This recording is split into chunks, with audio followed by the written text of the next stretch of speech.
आपको गया की ताज़ी खबरें दिखाते हैं। जो आप तस्वीरों में देख पा रहे हैं, ये बोध गया के महुआ धाम में अनिश्चितकालीन हड़ताल पर बैठे बौद्ध भिक्षु हैं। ये BTMC एक्ट 1949 को निरस्त करने के लिए पिछले 1 वर्ष से लगातार धरने पर बैठे हुए हैं। इनको अलग अलग जगह पर प्रशासन ने उठाकर भेजने का कार्य किया, लेकिन फिर भी ये BTMC एक्ट को हटाने के लिए ये लगातार अपना प्रयास कर रहे हैं। BTMC एक्ट जो बहुत ही काला कानून है। ये कानून के अनुसार मेन टेम्पल की कमेटी में 4 हिंदू, 4 बौद्ध एवं 1 जिला पदाधिकारी रहते हैं, वो भी हिंदू धर्म के रहते हैं, जिससे इनको काफ़ी दिक्कतें हो रही है। जबकि और जो धर्म है, जहाँ के धर्मगुरु जैसे ईसा मसीह वो रहते हैं, आपको अपने धर्म में मौलवी रहते हैं, मस्जिद में हिंदू रहते हैं, जो बाबा होते हैं, स्वामी होते हैं, वो उस मठ में रहते हैं या फिर उस मंदिर का देखरेख करते हैं और सारा अपना अंदर में लिए हुए हैं। लेकिन ये मेन टेम्पल जो है, ये आधा हिंदू आधा बौद्ध के हवाले है, जिससे काफ़ी तकलीफ़ें हैं। इसका क्या रूपरेखा है, कब से चल रहा है और क्या मांग है? सबसे पहले तो आपके चैनल को बहुत बहुत साधुवाद कि आप कवर करने आए हैं। नेक्स्ट में आप दूरदर्शन से आए हैं।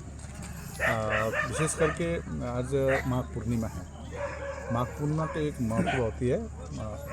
इसी दिन तथागत बुद्ध ने घोषणा किया था कि वैशाली में कि मेरा 3 महीने बाद मैं शरीर त्यागूंगा, महापरिनिर्वाण हो। तो इसका बहुत बड़ा महत्व है। विदेशों में जैसे थाईलैंड, श्रीलंका, लाओस, वियतनाम, लेकिन भारत में इसको दूसरा रूप दिया गया माघ पूर्णिमा को।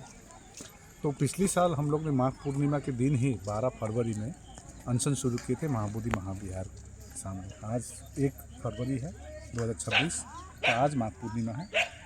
तो महाबोधि महाविहार बौद्धों का सबसे पवित्र तीर्थ स्थल है संसार में। सभी बौद्ध यहीं केंद्रित रहते हैं।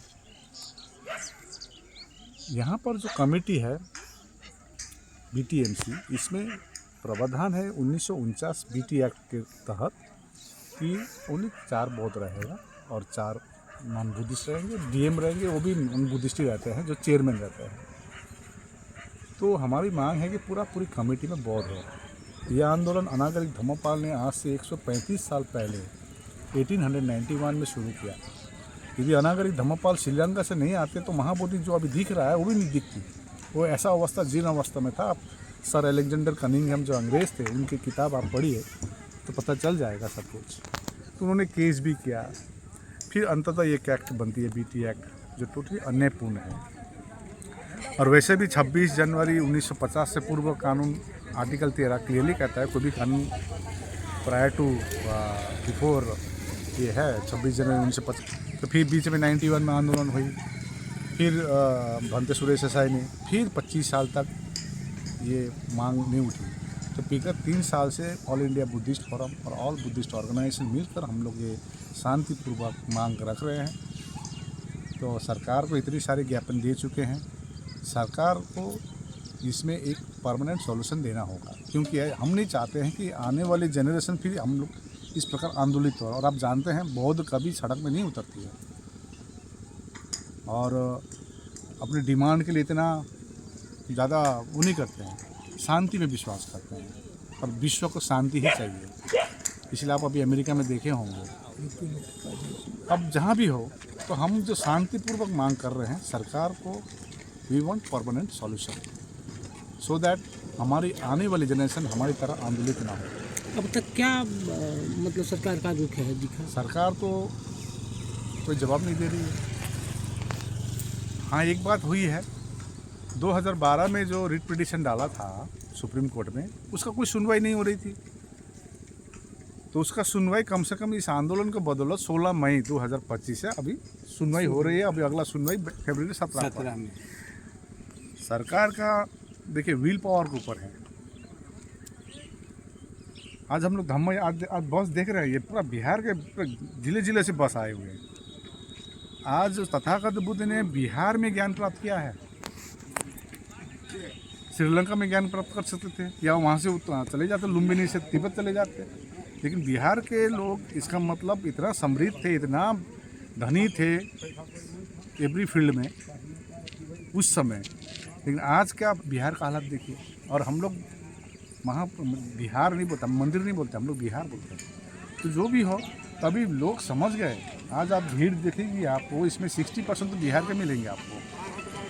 तो सरकार के तरफ से चुप्पी है और ये चुप्पी हम लोग तोड़ के रहेंगे। अपना परिचय। मेरा नाम आकाश लामा, मैं all India Buddhist forum and all Buddhist organisation national general secretary. धन्यवाद। से हैं और बोध गया से हैं, और मैं आकाश लामा जी के सभी बातों का पूरा समर्थन कर रहा हूं। और ऐसा मैं चाह रहा हूं कि हमारा जो सुप्रीम कोर्ट में केस है अभी जो 17 फरवरी का होने वाला है, मैं आशा पूर्ण रख रहा हूं कि जज साहब भी अपने पोस्ट को बचाते हुए जो उनको उचित फैसला करना होगा शायद वो कर देंगे। इसलिए कि यह बात विदेश तक फैल रहा है और विदेश से जब लोग बोल रहे हैं कि बौद्धों का मांग जायज़ है, तो हमारा जज साहब तो कोई कोना के होंगे, कोई जिला के होंगे, कोई राज्य के होंगे, और उनको इस चीज़ के समर्थन करना होगा। जो भारत से बहुत से यहाँ प्रधानमंत्री, राष्ट्रपति सब आ रहे हैं, अब भगवान बुद्ध को फॉलोवर हैं, तो यहाँ का भी जो जज साहब हैं बुद्ध का ही फॉलोवर होंगे। इसलिए कि बुद्धम शरणम गच्छामि, बुद्धिए के शरण में वो भी आके पोस्ट लिए हैं। इसलिए 1949 जो है 1949 काला कानून है, उनको भी जो जज साहब को भी जो पोस्ट मिला है 1950 से मिला है, तो अपना चाहेंगे कि हम अपना कुर्सी बचा लें, जज साहब बचावेंगे अपनी कुर्सी। इसी समर्थन में अब मैं समर्थन कर रहा हूं और 1949 निरस्त करेंगे और फिर अपना सबका मंगल कल्याण करेंगे, अपना देश में नाम दुनिया अमर करेंगे। नमो बुद्धाय, जय भीम, जय भारत, जय संविधान। चलिए, बहुत अच्छा। परिचय दे देता हूँ अपना। धर्म प्रकाश भारतीय बौद्ध मेरा नाम हुआ। मैं राष्ट्रीय बौद्ध महासभा से संस्थापक हूँ और उत्तर प्रदेश में पूर्व MLC हूँ, विधायक। ये जो महाबोधि महाविहार है, तो इसमें हमारी डिमांड ये है कि इसका जो राज्य सरकार 9 लोगों को इसमें नॉमिनेट करती है। 8 लोग इसमें रहते हैं मैनेजमेंट कमेटी में, तो 4 रहते हैं भिक्षु लोग और 4 रहते हैं गैर बुद्धिस्ट। DM उनका चेयरमैन होते हैं गया के। हम ये चाहते हैं कि देखिए भारत में जितने भी धर्म स्थल हैं उन सब का मैनेजमेंट उस धर्म के लोगों के पास है ना। गुरुद्वारा है तो सिखों के पास है, चर्च है तो ईसाइयों के पास है ना, और मस्जिद है तो मुसलमानों के पास है, और मंदिर है तो हिंदुओं के पास है। तो फिर ये प्राचीन काल का ज्ञान स्थली जहाँ से तथागत गौतम बुद्ध ने पूरी दुनिया को मानवता का संदेश दिया है, करुणा का संदेश दिया है, तो फिर ये बौद्धों को क्यों नहीं दिया जा रहा। संपूर्ण नियंत्रण, संपूर्ण संचालन बौद्धों के हाथों में होना चाहिए। ये हमें संविधान भी अधिकार देता है। संविधान का आर्टिकल 25 से लेकर 31 तक प्रत्येक धर्म के अनुयायी को अपने धर्म स्थल की रक्षा करना, उसकी देखभाल करना स्वतंत्र रूप से, ये हमारा संवैधानिक अधिकार है। और देखिए 26 जनवरी 1950 को हमारा संविधान लागू हुआ। उसमें उससे पूर्व के जितने कानून थे, नियम थे, वो सब निरस्त कर दिए गए, ख़त्म कर दिए गए। लेकिन बिहार सरकार आज भी 1949 का एक्ट चला रही है। 1949 का एक्ट जिसका संविधान के रूप मायने में कोई महत्व नहीं है।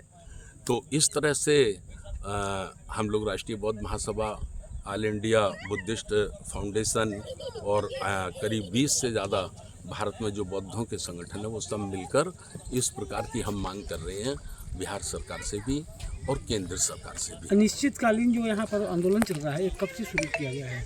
ये 12 फरवरी 2025 से शुरू किया गया था और माघ पूर्णिमा है। ये बहुत बौद्धों के इतिहास में महत्वपूर्ण दिन है। माघ पूर्णिमा यानी तथागत गौतम बुद्ध ने आज के ही दिन, माघ पूर्णिमा के ही दिन अपने अनुयायियों के सामने ये घोषणा की थी कि मैं ठीक महीने बाद अपना शरीर त्यागूंगा, मैं संसार छोड़ूंगा। एक इसका ये महत्व है। दूसरा महत्व है, ठीक 1800 वर्ष बाद संत रविदास का जन्म हुआ आज के ही दिन, माघ पूर्णिमा के ही दिन, है ना। तो हमारा ऐसा मानना है कि 2500 वर्ष पहले जो बुद्ध थे, वही बुद्ध 600 वर्ष पहले संत रविदास, संत कबीर, ये भी बुद्ध पुत्र कह सकते हैं या बुद्ध के वाणी कह सकते हैं इनको। तो आज बहुत महत्वपूर्ण दिन है भारत के लिए, पूरी दुनिया के लिए।